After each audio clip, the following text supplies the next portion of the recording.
Hello, and welcome to Of the People. I'm Robert Chernin. And I'm Ericka Redic. And we are thrilled to be with you for our maiden episode, maiden voyage. Yeah, maiden voyage. Of the People. Of the People, by the people, and of course, for the people. For the people. Welcome. Thanks for joining us. You know, there is so much we want to start with. I don't even know where to begin, but since it is Tuesday, today's Tuesday, Yep. I believe that there is a arraignment and an indictment going on probably as we speak, since we haven't watched the news yet. That is true. 2 o'clock today. 2 o'clock today. A podcaster that I like is doing a live fact check, as a matter of fact, on the... So we're talking about President Donald Trump, who's being indicted in New York City for apparently paying and not admitting to paying for... so what's her name? Stormy Daniels? Yeah. It's a hell of a name, Stormy, but we'll get to that. In New York City. Yeah, well, my understanding, what I believe he's being accused of is actually campaign finance violations. Because he didn't declare, so she made a campaign contribution? Actually, I mean, if he did what they say he did, he made the contribution, don't you think? So I definitely don't think we can say that on the radio. Okay, so our first bleep of the show. So look, on a serious note, let's get serious. So there's an article out regarding this whole what I would call debacle in American history, sort of a black stain on American history. This is the first time. Joking aside. All joking aside, because it's a very serious thing. Yeah. All joking aside, there is a stain on American history. This is the first former U.S. president who is being indicted on questionable charges. Right. I mean, let's be clear. Number one, the Manhattan District Attorney, the prior one, Cyrus Vance, investigated, refused to press charges. The U.S. Attorney's Office, the federal government, the Department of Justice refused to press charges, and it's really more campaign finance would really be a federal violation. So along comes District Attorney Bragg, who sees that this is really let's prosecute the president. Right. Now, the same guy who doesn't want to prosecute car theft, aggravated felonies, robberies, assaults, rapes. That guy. No, that guy. Yeah. Right. So, but here's my point that I want to really sort of launch into here. Beyond anything else in all of this is, have we now become a banana republic, right? There's an article in American Mind that says we've now become a banana republic. And to set the stage, regardless of party, because this really has nothing to do with Trump anymore, this is what Trump represents. And a banana republic has a tin pot dictator. The rules change. There's no rule of law doesn't really apply, right? And what do they other than taking out the competition from Joe Biden, assuming that President Biden runs, we're now politicizing to the nth degree the apparatus in government, and we're changing rules in the middle. That's right. Right. So. Yep. You've got executive branch who is legislating with a pen and paper, right? So I'm Joe Biden, and I'm going to just surpass the Congress by just writing an executive order, right? So when you say banana republic, there's so many layers in addition to this Trump indictment.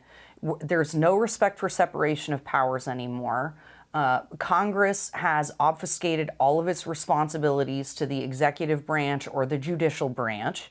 You've got a justice system that is now seemingly geared toward political ends rather than whether or not things are constitutional.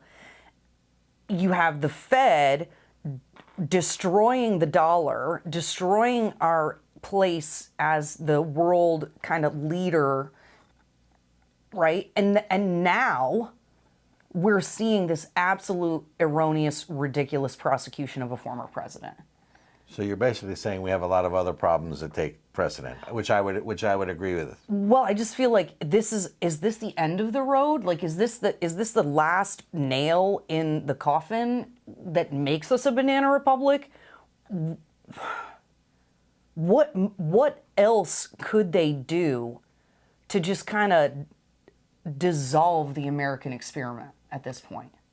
So I think you got to start at basics, right? The basic is this is so not about Donald Trump anymore. Right. This is about the system, right? We talk about American exceptionalism, and basically the simple understanding, American exceptionalism is about individual freedoms and liberties, and that the government is not allowed to change the rules in the middle, and there's supposed to be one set of laws for everybody. So my question really is, right? Yeah. So Bill Clinton pays Paula Jones $850,000 to, right, in a lawsuit, by the way. Nobody's raiding his office. And that was rape. I don't know if we're allowed to say the R word, but that was a forcible, Bill Clinton allegedly forced himself on that person. That is correct. The Donald Trump situation was consensual. Right. So it's even worse. Agreed, but it's still, do the laws apply to everyone? Right. So you have Nancy Pelosi's husband, Yep. who buys and sells stock before legislation, making a lot of money. You have Dianne Feinstein, Senator Dianne Feinstein, who now it turns out has employed a Chinese spy as her driver for 6 years. And is you have Bill and Hillary Clinton, the origins of the original grifters in Washington. Yep. There could be such a thing. And he stooped an intern in the Oval Office. Actually, it was supposedly outside the Oval Office on the backside, but that's a whole different issue. But and then you've got people like Congressman Eric Swalwell, who did Bang Bang with Fang Fang, right? Another sort of Chinese spy. No, but here's my question though. Do the laws apply? Aren't the laws supposed to apply to everyone? No. So the laws apply to everyone, except Donald Trump. And again, it doesn't matter about Trump. I mean, it does, and I hope he defends himself. That's fine, but it doesn't matter. The question is, you either have one set of laws for everyone, or we don't. And the truth is, look, you have a Congress who passes laws that apply to us but not to them. To our listeners, I hope you all understand, Congress doesn't have the same health care that you and I have. That's right. The laws they pass for health care, or Obamacare, or whatever they want to call it, don't apply to Congress. They have their own laws. Yeah. They have their own health care. They have their own pension system. So separate and apart from yours, right. Or separate and apart from Social Security and Medicaid, that is protected from their own predations. It is outrageous. It really is. It makes me sick. And Democrats should be mad about this, right? You said it's not about Donald Trump. You can hate Donald Trump, the man, and recognize that what is happening is absolutely wrong, absolutely ridiculous, and nonsense. You can think what he did was immoral. You can think what he did was wrong. You can think it's gross. You can think he's a dirtbag. You can think all of the things you want. But at the end of the day, the Stormy Daniels even took back what she said. I think she's even come out and recanted her story that she was paid off. So Michael Cohen, already convicted liar, says some stuff, and we're supposed to take that guy's word. Well, look, we're politicizing sex, right? That's what this is. This is look. Let's go back to the Clinton days and the impeachment of Bill Clinton. Right. So regardless of what Clinton did or didn't do, we basically, and look, I'm one of those people that wanted Clinton to be impeached because I wanted the mark on his record. But did it rise to the level that he should have been removed from office? In my opinion, no. Now we're taking the next step where we are going after a political leader out of office because we don't like his politics. And by the way, so Donald Trump has now come out and said, look, it's not about me, it's about you, meaning they're coming after us. And that's really a lot of what this is. There are people, good people on both sides of the aisle.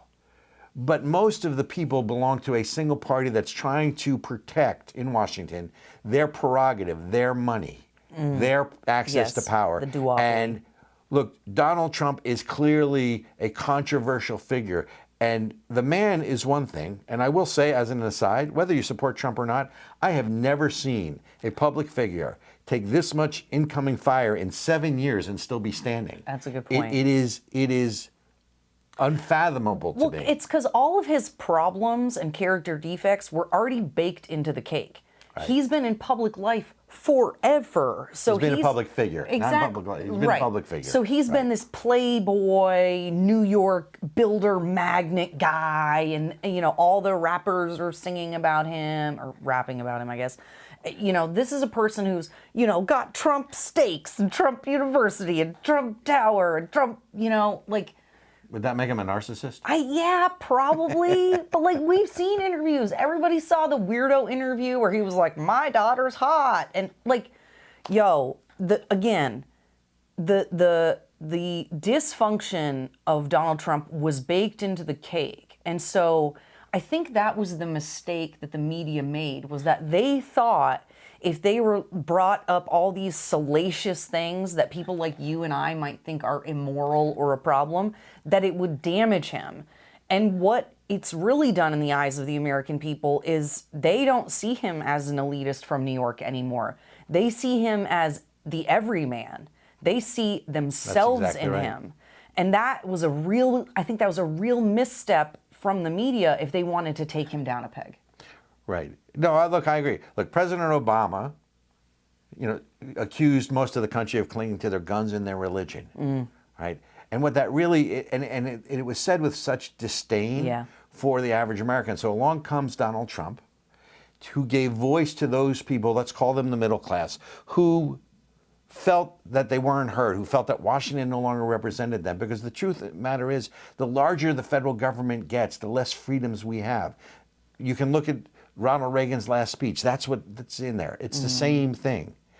We are supposed to tell the government what to do, not the other way around. So we now have this huge behemoth government who's now been weaponized to go after a former president. Because I want to stay with that topic about the banana republic. Because a banana republic is where there's a tin pot dictator that can change rules in the middle and apply them retroactively. And the thing of this country is, not only are we a nation of laws, as I say till I'm blue in the face, there's supposed to be laws that are easily understood, that we know ahead of time, so that if you transgress a law, and it's supposed to apply the same to everyone, we've already established it clearly isn't. If you transgress the law, then there's a penalty.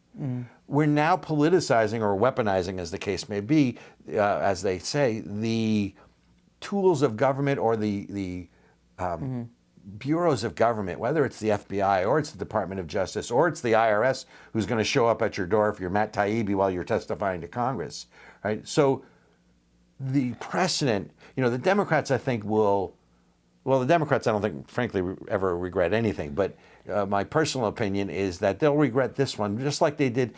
They changed the rules to elect a Supreme Court justice. It used to require 2/3 of the Senate. And they changed it to a simple majority, and then along comes Donald Trump and appoints not one, not two, but 3 Supreme Court justices. Likewise, so now we're going to get to the point. Did you just Are you making fun of me? No, I'm making faces. Okay, she's making faces for our listeners because Wait, how are you making faces for listeners? Because if they're listening, they can't see your face. Can't. Well, that's what I'm saying. For the listeners, I'm making like a ha ha ha ha ha face, because that is like if there is anything more important than the appointment of the Supreme Court, that the president, obviously everything that the president does in theory is important because he's the president. But to me, one of the most important jobs he has is to get good, constitutional, originalist judges appointed to the Supreme Court. Because when you have judges like Sotomayor, Ruth Bader Ginsburg, they start legislating from the bench. And that is, again, a contribution to a banana republic. If the judicial system doesn't work and cannot be trusted, we don't have a country anymore. People don't understand. That is what differentiates us from every other country in the world. There is an understanding and a belief and a trust that people will be treated the same, that people will be treated fairly, that you're not having to make bribes to start a business or, these things. And so, I get so fired up about this topic, Robert, because the rule of law and the trust in it is really, I feel like, the foundation of the country. Of course, It absolutely is the foundation of the country. We are a nation of laws. If you want to change or transform the nation, change the laws. If you want to change the laws, get rid of the people who enforce the laws. And I mean, if we're really going to go down this road, right? First you go after man's laws, then you go after God's laws. That's But right. I want to stay with the banana republic concept because it really, the country was founded on three things as enumerated by the Declaration of Independence, these inalienable rights, right? Life, liberty, and the pursuit of happiness. But it's liberty, right? Freedom of speech, freedom of press, freedom of assembly, freedom of religion. Yep. That's why they came here. So we're prosecuting now a former president for essentially a misdemeanor by and by the way, it's not even the Attorney General of the state of New York. She's too busy going after the NRA, of course, Letitia James. That's another conversation. Right. So you have Alvin Bragg, who's the Manhattan District Attorney, going after Donald Trump. And I forget who said this, but a grand jury, if given any information, would indict a ham sandwich. So it's not really a question as to whether or not. Well, it's true. And understand, folks, an indictment just says there's enough evidence for a trial. So, unlike Nancy Pelosi, former Speaker Pelosi, it is not guilty until proven innocent. Donald Trump does not have to go to trial to prove his innocence. He is supposed to have the presumption of innocence. And they have to prove it. And they have to prove he's guilty. So I think, can you repeat that? I don't know why I didn't. The ham sandwich part? No. Well, I mean, that was pretty funny. But no, I didn't realize that. An indictment, all it means is there's evidence enough to prosecute possibly. Well, actually, all an indictment really needs, a grand jury indictment, is that the grand jury saw a certain amount of evidence and they believe that it's warranted, a trial is warranted, and therefore to be brought up on charges. It doesn't, it's not, there's no proof, there's no casus belli, there's none of that. So this isn't like, because there's not like, I think this is really important for people to actually understand. Agreed. So there's not like lawyers in there debating and like really having it out like you see in a trial. Well, the grand jury, well, first of all, the grand jury proceedings are secretive, so you don't really, unless you're in there. But there are lawyers for both sides that are presenting evidence and countering evidence. At the end of the day, the grand jury retires, considers the evidence, and then determines whether or not there's enough information for trial. Essentially what this is an impeachment. When you impeach a president, all it is it says there's enough information. Impeachment doesn't remove them from office. The House impeaches. And then they transfer the trial to the Senate. The Chief Justice of the Supreme Court presides over the Senate. Folks, if you haven't learned your civics, this is all going to be new to you. But hopefully not. So likewise, impeachment is like an indictment at the federal level or within the government, really.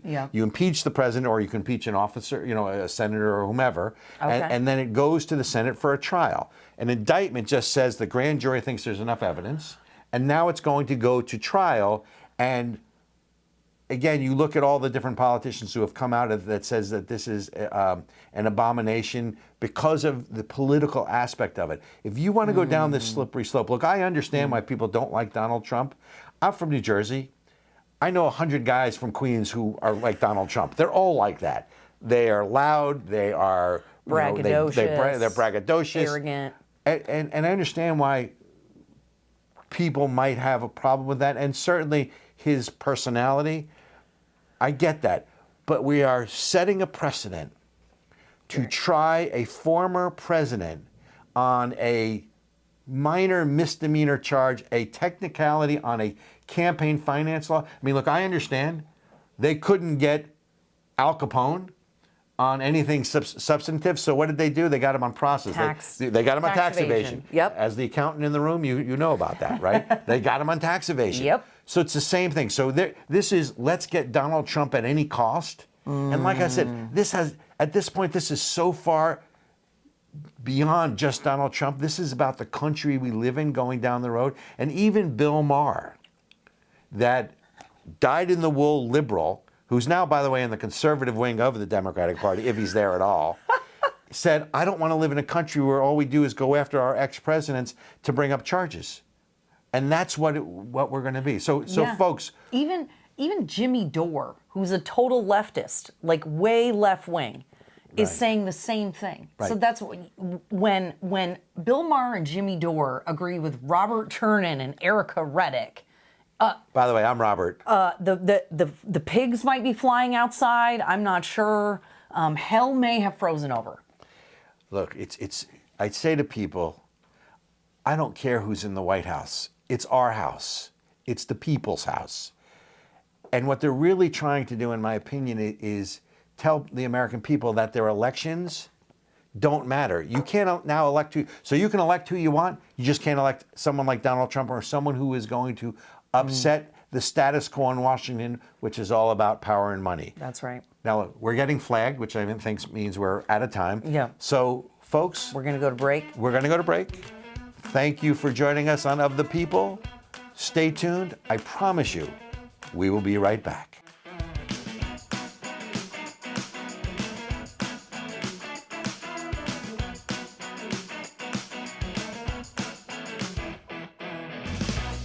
Are you tired of seeing your rights stripped away by the politicians in Washington who don't care about you or me? Do you feel like you're a red dot alone in a sea of blue, disconnected? Well, it's time to get connected. The American Center for Education and Knowledge is fighting back to defend American exceptionalism. Go to acecfund.org to learn more and get connected. That's acekfund.org. Do it now.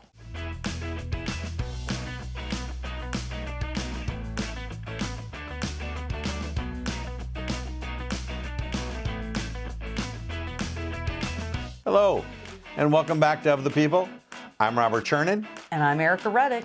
And we are back for yet another episode of news, politics, and a large dose of irreverence. Massive. Massive dose. So, huge. A huge dose. Huge. That would be, that's the Donald Trump thing, right? You know, in the first section we were talking about Donald Trump, I was channeling the energy. So I don't want to talk about Donald Trump in this section, but Okay. I do want to talk about not necessarily the Banana Republic, but things that pertain to government and being of the people. Let's talk Twitter. Can we talk Twitter for a second? Because, look, one of the foundational principles is liberty, freedom of speech, freedom of expression, freedom of information. Freedom of association. Freedom of association. So it has now been disclosed, thank you, Elon Musk, that Twitter's algorithm can be manipulated by the government when they want it to. There's an article, and lo and behold, there's the article, I have it handy.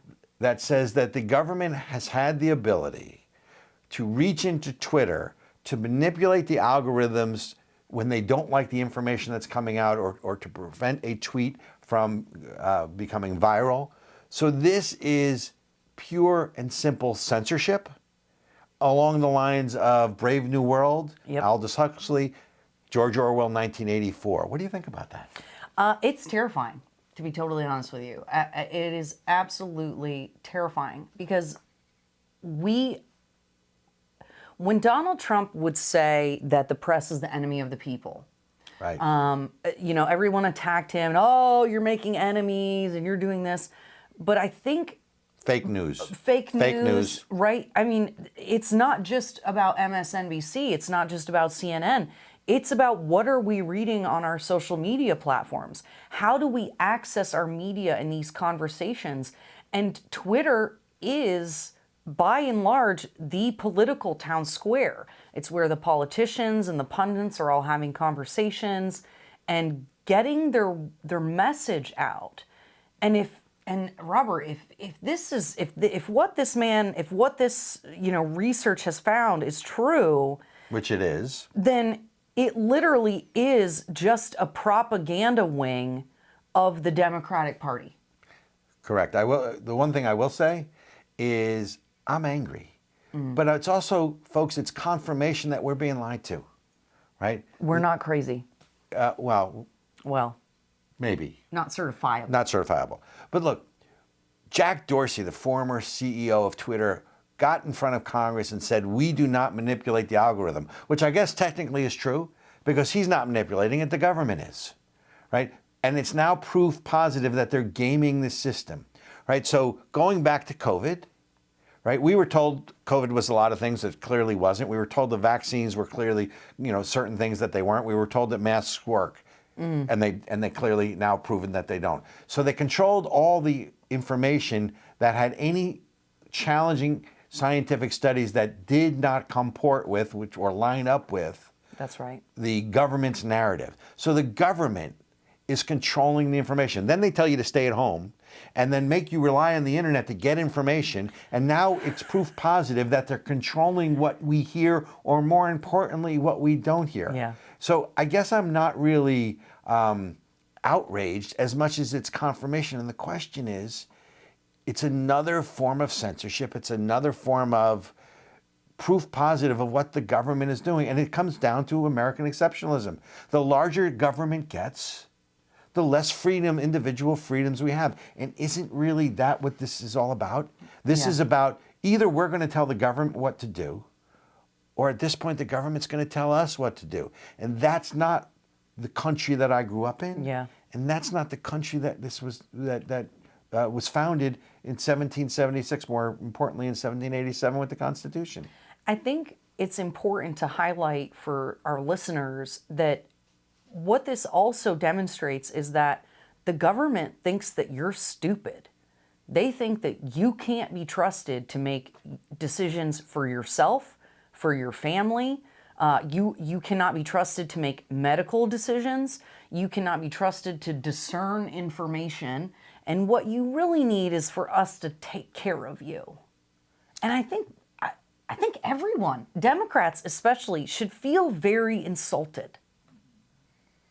The Democrats should feel insulted? Yes. Why just the Democrats? Because they're taught, we already know they think we're stupid, okay? They told us we're clinging to our guns and our religion and whatever. We already know that they think we're stupid, deplorables and all the other names that they call us. But this demonstrates that they think their own voters are stupid. So I have a slightly different perspective on that. Yeah? I don't think they think we're stupid. I think they're scared.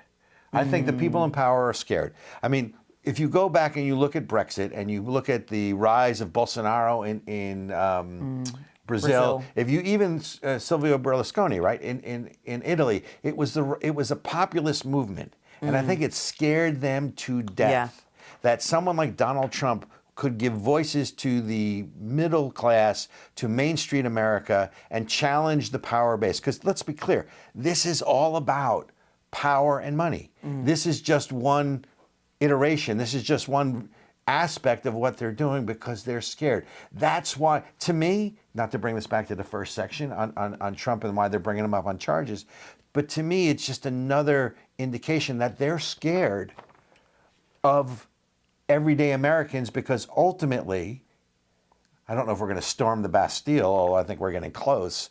I think it is that they're scared of the American people. I don't think they think we're stupid. I think that they're keeping us so preoccupied with paycheck to paycheck living, with trying to deal with family issues, with trying to earn a living, with trying to raise our family, with trying to challenge CRT in schools or make sure that parents know what's going on. I think there's so many things they're trying to keep us busy with. They don't think we're stupid necessarily. I think they are scared, and therefore they want to control the message because, again, you know, as you and I talked about before the show started, you know, this whole thing with diversity, equity, and inclusion. Oh, I love this. Folks, when Write this down. next time you hear diversity, equity, and inclusion, remember what it really means. It means division, elitism, and intolerance. That's what they're doing to us. So this whole Twitter thing is just one more confirmation that the government doesn't trust us. The government thinks they know better for us.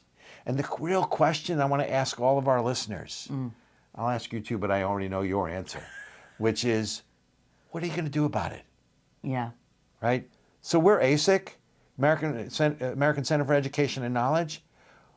We think it's time to fight back. I'm not advocating, and we're certainly not advocating guns on the streets.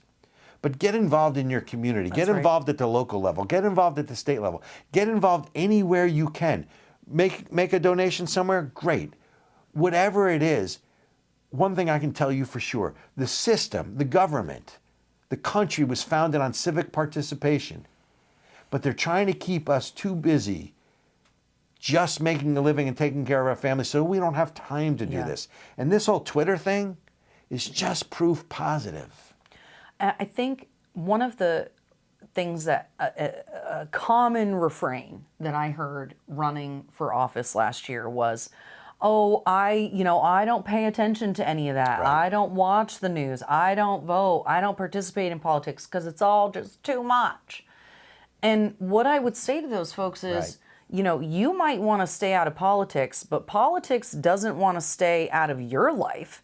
They are coming for you, and they're going to take your stuff, and they're going to interfere with your life whether you like it or not. And your religion. And your religion. So you may not think that you have time to participate on your, going to your city council meetings, volunteering to be on a committee or a commission in your town or your county. But the way I see it is you don't not have time, because they're going to continue to make these crazy decisions that are going to affect your life, and you're going to have to continue to mitigate, stretch, give up more of what you earn, give up more freedoms forever and ever and ever until the end of time, until they take everything from you. And so And we'll all get to wear burlap sacks. It'll be great. Because I look good. I look good in burlap, don't you think? I think I look good in burlap. Brown, personally. I could see brown being a I'm good more of color. I'm more of a blue tone guy. Do they make blue burlap? I don't know. I can dye it blue, I suspect. I don't know. But- In 1984, I'm pretty sure they were all called brown shirts. Ooh, good point. Just saying. Nice face too. Good point. so nice to know I can get her to laugh on such a serious topic, folks. Yeah. Look, we don't want to preach. We don't want to. Yeah. I do. I definitely want to Well, you preach. might.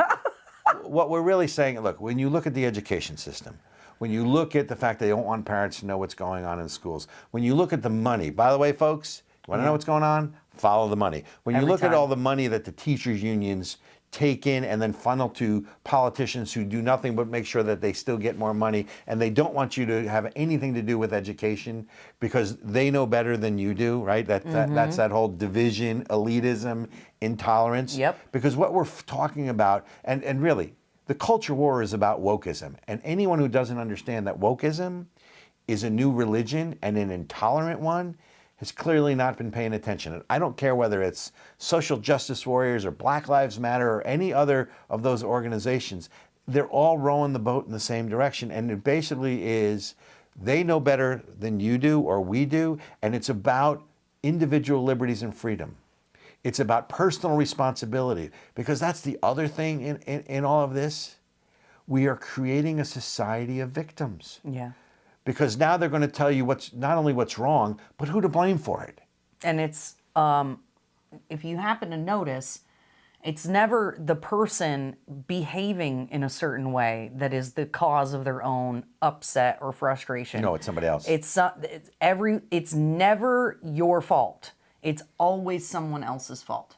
See, now I grew up, everything was always my fault. I mean, that's, there's you and I grew up in religious circumstances, right? Where people were religious, and you are told that you're a certain kind of thing, and this is how it's going to be, and God is like this, and you are like this, and I think there's a place for that, right? There is a comfort in knowing that I suck and am not good enough on my own, and that I need a savior, right? And that in that, but in that, it doesn't relieve me of responsibility for the behavior.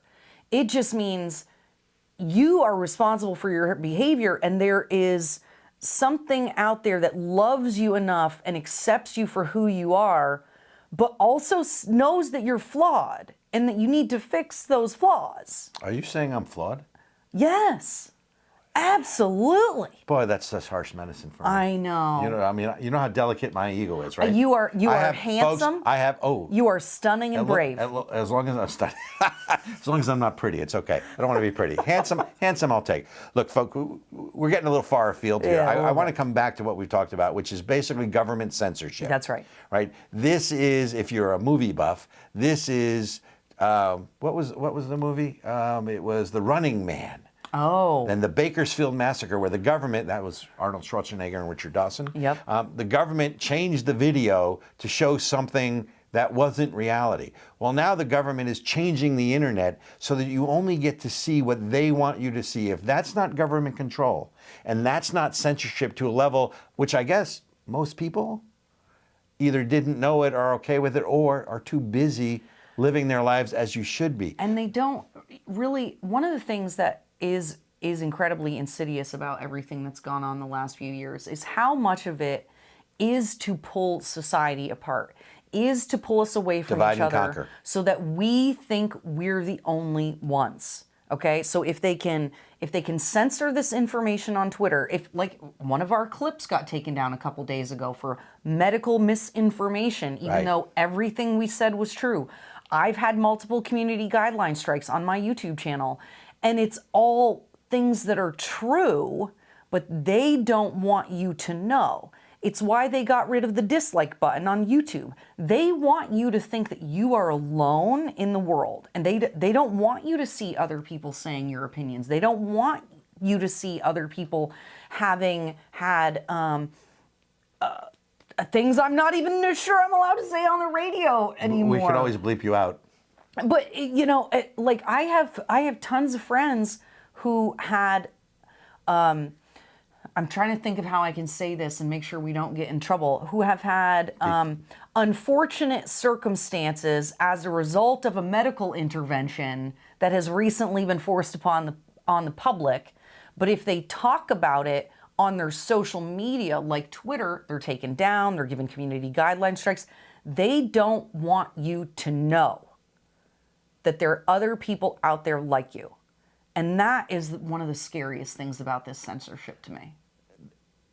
They want all the red dots to think that they're living in blue ponds and there's no one else out there but you.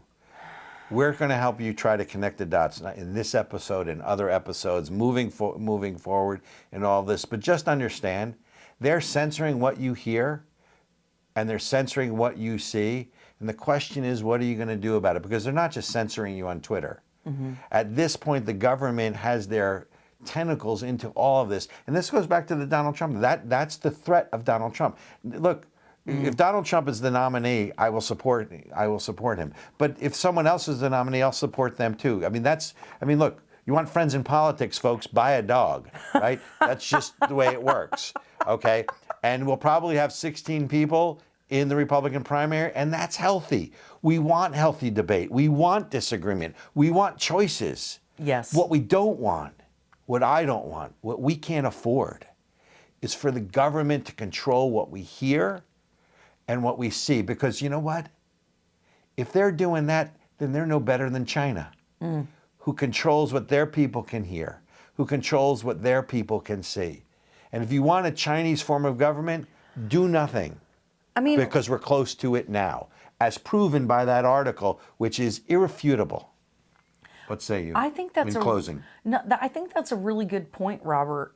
The question is, what would set us apart at this point?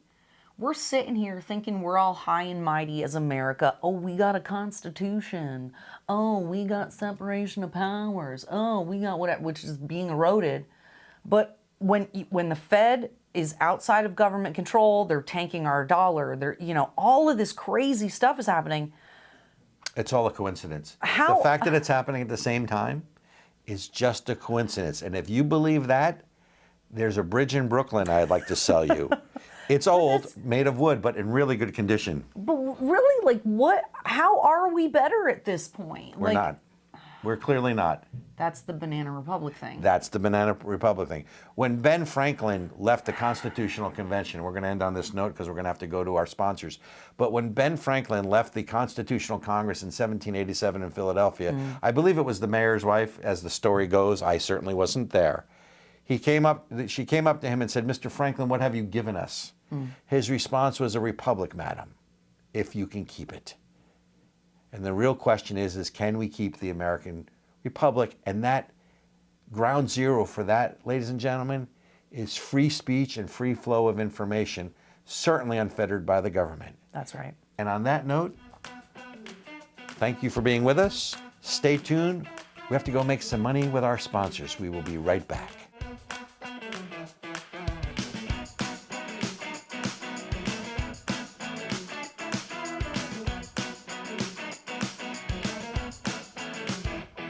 tired of seeing your rights stripped away by the politicians in Washington who don't care about you or me?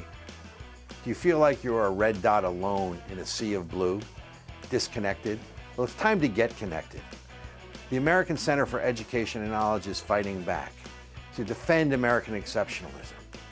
Go to acecfund.org to learn more and get connected. That's acekfund.org. Do it now.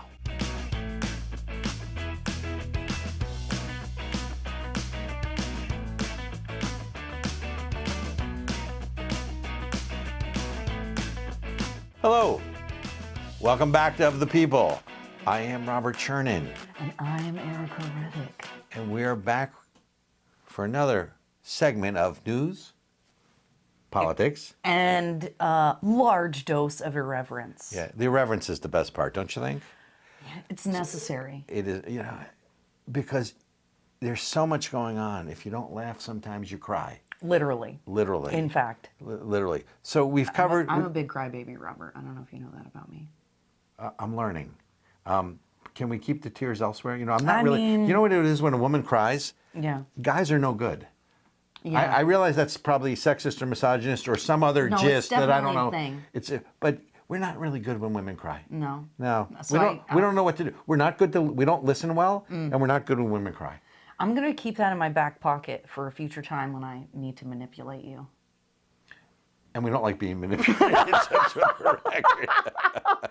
Well, speaking of being manipulated, what a good segue. Did you know we were going to do that? I'm looking out for you, Robert. So, folks, we started with the Trump indictment and the egregious precedent it sets, and hurtling us headlong towards a banana republic. We talked a little bit about Twitter and the government censoring what you hear. That's right. How the media is. But I want to go right into the belly of the beast. I want to talk about diversity, equity, and inclusion. So from my perspective, it's pretty simple. What they really mean, as I said last section, when you hear diversity, equity, and inclusion, they're talking about division, dividing us. They're talking about elitism because they know better. That's right. And they're talking about intolerance to anyone who does not toe the party line. That's right. Or subscribe to the new religion of wokeism. That's right. And then you will be canceled. But I want to bring this back because I'm trying to think. So we've become so polarized because either you are for diversity, equity, or inclusion, or you are against it. Against it. Against it works, Yep. at least for me. But I'm trying to think because, I read this article. I do read occasionally. See spot run spot run, see spot catch the ball. There now is an article where there is not only politicization or polarization, easier for me to say, at the college level. People are now choosing their colleges according to the politics. And if we're not divided enough, because I'm sick and tired of the politicians dividing us into little boxes and pitting us against each other. But if it's now permeated to the level that people are choosing their colleges based on red or blue or their politics, where do we go from here? Well, what's interesting to hear? I picked my college based on the value of the education and how many graduates with my degree actually get jobs. So I went to Champlain College in Burlington for accounting. Great college. One of the best accounting programs in the Northeast. Not at the time, I think it was a 99% placement rate or something. It was like at least 97% placement rate. So I knew not only was I going to get a quality education at a price I could afford, though it's not affordable now, then it was. I knew I was going to get a job. I knew I was going to get a quality education that would make me marketable. Well, that raises a question. Do people actually go to college now to get a job? Because if you're going to college to get a job, then I would assume that you would want to make sure that there's competition. Because let's be clear, that job you're going to apply for, so are 100 other people. And who are they going to pick? I guess now, look, we don't do test scores anymore in a lot of the colleges, so they don't take SATs That's right. or the ACT test because those are racist. Well, depending, right, we're on the state university system, some still are. But again, the red states are. Right. University of California system, some of the blue states, Illinois, New York, are all moving away from that. Yeah. Right? So I'm not sure people go to college to get a job. But let's stay with the polarization though, because tell me, if you can, All right. tell me, where has this red-blue divide not permeated something in this culture, something in this country? Because folks, it's permeating everything. And if we have any hope of bringing this country back together, then polarizing higher education, the future leaders of the country, right? Because you can't be a leader of this country if you don't go to higher education. Another myth and a canard, but that's a different issue. But Ericka, is there an aspect of society, education or otherwise, that is not now polarized and that hasn't permeated everything? No, and that I think is a real problem. It's in education, it's in sports, it's in entertainment.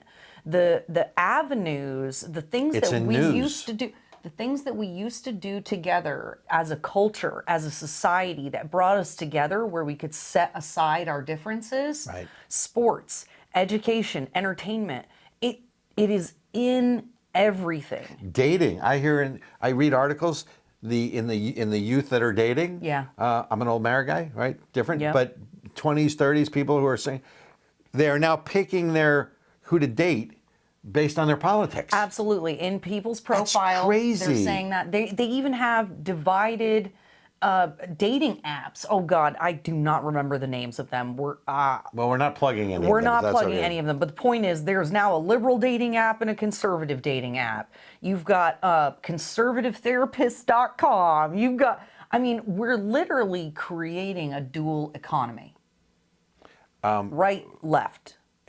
And going back to education, right? And I agree with you. So the other problem I have with this, okay, so we're also dumbing down the system. University or even high school was supposed to challenge you intellectually. It was supposed to help you learn how to think. It wasn't so much what you thought that was important. It was teaching you how to think. Right. It was teaching you how to analyze things. It was teaching you how to compete in the world, because isn't that what so now education is about turning out a product or student, right, that thinks in a certain way. Yes. And believes certain things, which to me is proselytizing, right? Ooh. Ooh, religion. Ooh. Isn't that proselytizing? I mean, so we only want, because higher education used to be this cauldron of ideas. Yeah. Where you would want to have vigorous debate and disagreement, which was supposed to be good. Now, if we disagree, we're going to go our own ways.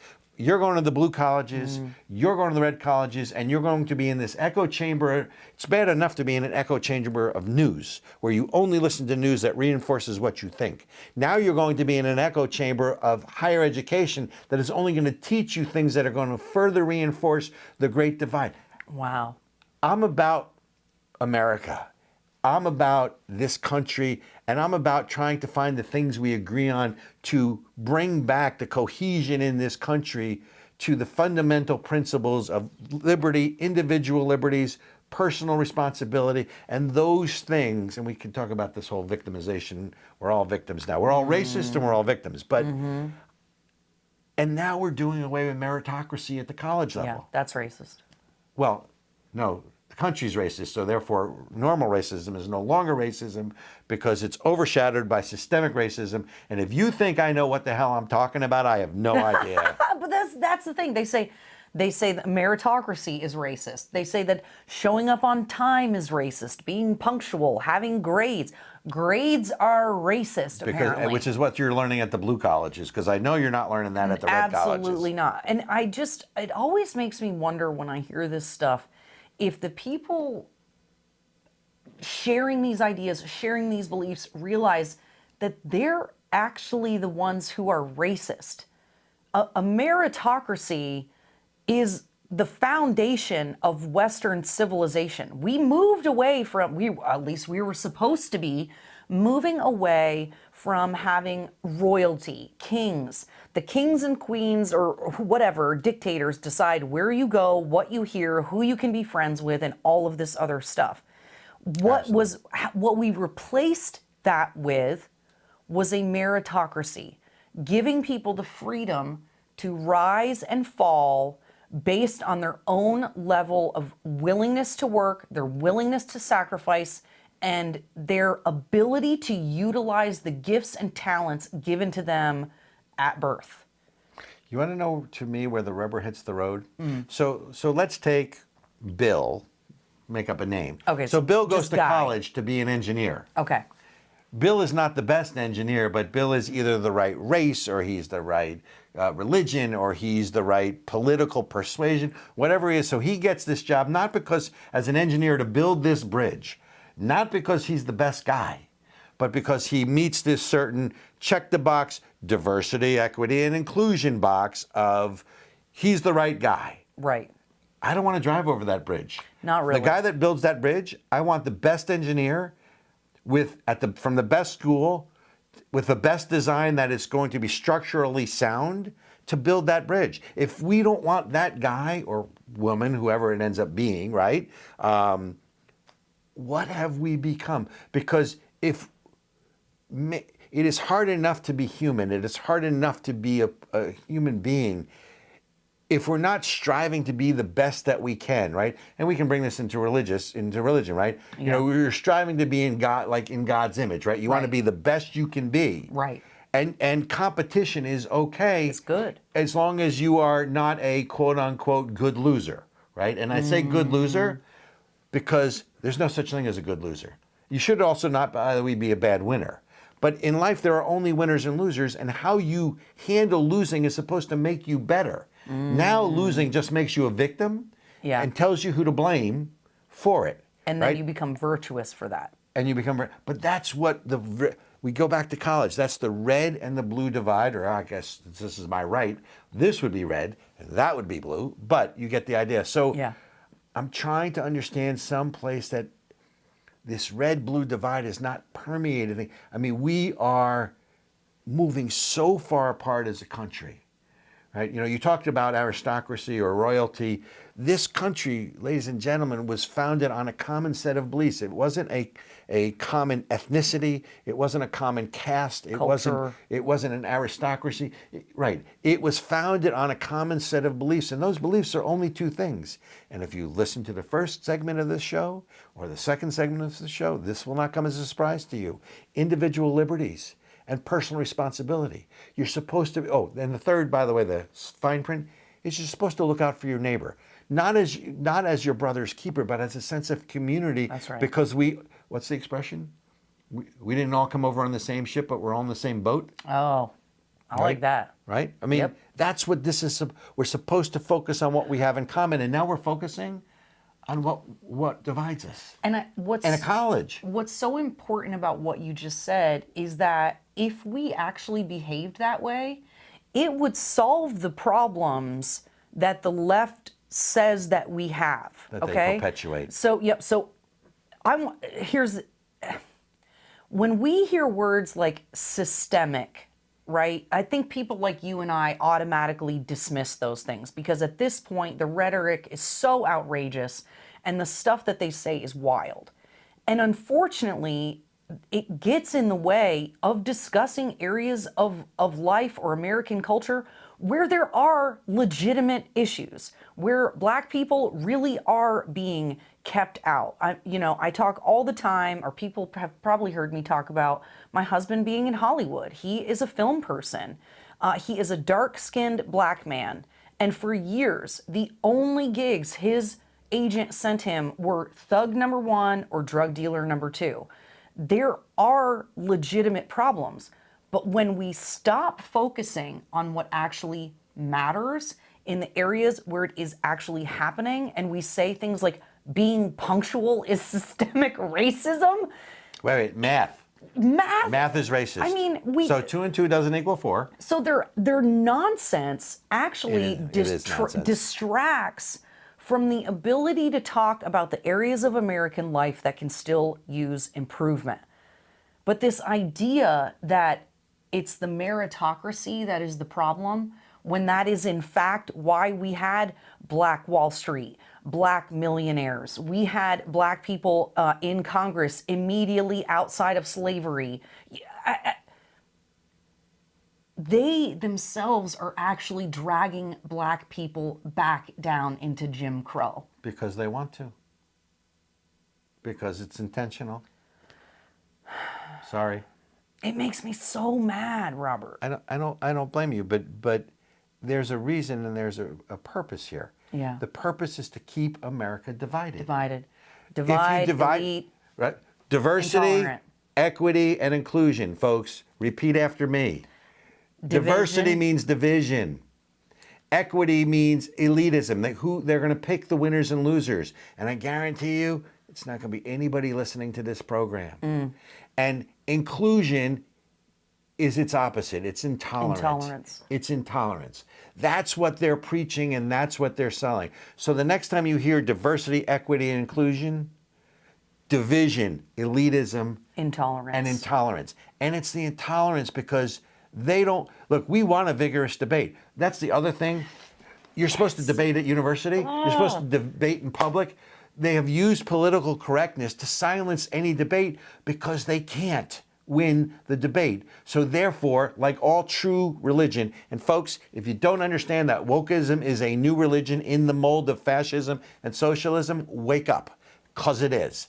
They want to silence debate because it's all about faith, it's all about feeling, not facts, and they cannot win the debate if it's an honest, open debate in the public square. So what do?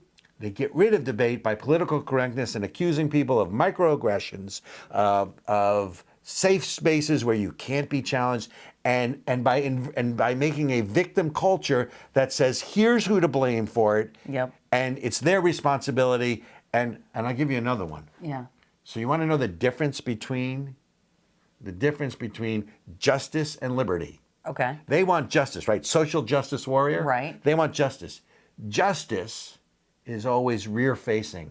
It's always trying to right or wrong. Liberty is always forward-facing. And liberty has to tolerate some injustice, a little bit. Life isn't perfect. People aren't perfect. I know I'm not. I know you are. Well, close. You're close. You're really close. But I know I'm not, right? Justice is rear-facing. Wow, I never thought about it that way. Liberty is forward-facing and has to endure a little injustice along the way. But don't forget, it's supposed to make you better. It's supposed to be, by the way, since we're going into definitions or, the world according to Robert, which, is there any other world other than the world according to Robert? There is not. Right? So the other thing is the difference between a child and an adult is a child says, you're to blame for all my problems. As an adult, aren't we supposed to all at some point say, regardless of all the things that my parents did to me or life did to me or this one did to me, this is who I am, and going forward, I take responsibility for who I am. To me, that is the definition of an adult. To me, that is the definition of liberty, because you are proclaiming your liberty. Am I talking over you? No, Because you're unusually quiet, which is so not like you. Honestly, I'm just really kind of taking in a lot of this stuff and really thinking about, when we say, what is this for? What are universities for? What are we doing? Why does this matter? What is the purpose? I guess just really digging in and thinking about all this stuff is it's one of those times where I get even more worried for my country. And in listening to the way you were describing things, there's this book that I read, and it's not the Bible, but it's the other book, and it says, I'm a producer of confusion rather than harmony. And most of all, the question that's changed my life was, where did you set the ball rolling and place yourself in a position to be harmed? Because even when I am a victim of something, the question is, how did I contribute to that? How did I put myself in a position to be harmed? Because I got to figure out what I did to make sure that never happens again. And it doesn't excuse the injustice. It actually gives me my power back. And that is a message I would like for university students to hear. And they don't want to empower their students. They want to teach them what to think, not how to think. That's right. It's not about empowerment. It's quite the opposite. It's about taking power. I would love to go on with this. Oh, This is a fascinating I'm topic. fired up. Clearly. Folks, you're listening to Of the People with Robert Chernin and Ericka Redic. And we are done for today. Thank you for joining us. We hope you join us again. And we hope that we entertained, we informed, news, politics, and Irreverence. total irreverence. Have a good day, everybody. Take care.